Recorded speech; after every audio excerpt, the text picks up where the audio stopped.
Edinburgh review of, I think it's called Conversations We Never Had, which I've just come out of the Assembly front room, which is a container on George Street.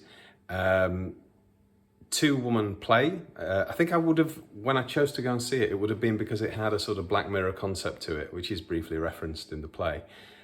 I say referenced, admitted to. I think that might be a better word. But a two-woman play about two lesbians whose relationship might break up.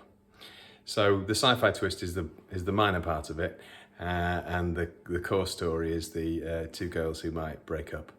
I don't know who. I didn't get a program, so maybe they wrote it themselves and performed it themselves. I would imagine that's probably the case. Maybe one's the writer.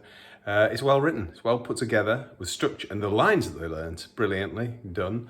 They even said they were supposed to have projections that the audience would have noticed that we missed them. There was a delay to the start of the show, but it's the assembly rooms. You expect a delay in the assembly rooms, as I've covered in my other reviews. But we didn't really miss it, but it was very, very wordy, obviously. And there's a door on stage I don't think it was ever opened, was it? I can't remember. So it's just two people talking. Very well performed, very good performances. Two actresses who I'm sure could go on and do anything. Well written, but not that interesting. The plot-wise, not that interesting. I wasn't that engaged in the characters. I didn't care really too much either way for them. They both got their personalities. And there was some sort of philosophical ideas which were bumped into during the show, comments on relationships, one or two of which were of some interest, but generally speaking, for an hour-long play, not enough to keep you philosophically enriched by it. So well written, well performed, well written in the sense of the structure of the sentences and delivery, and was excellent, but not an interesting plot. Love story, I suppose, about two lesbians.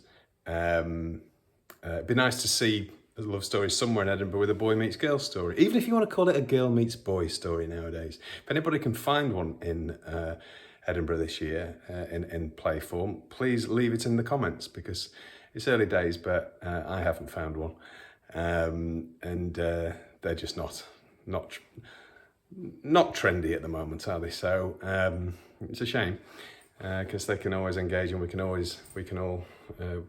reach a wider audience with that, maybe. But there we go. So yeah, well performed. Not that interesting a play. Easy to drop off with the very wordy dialogue,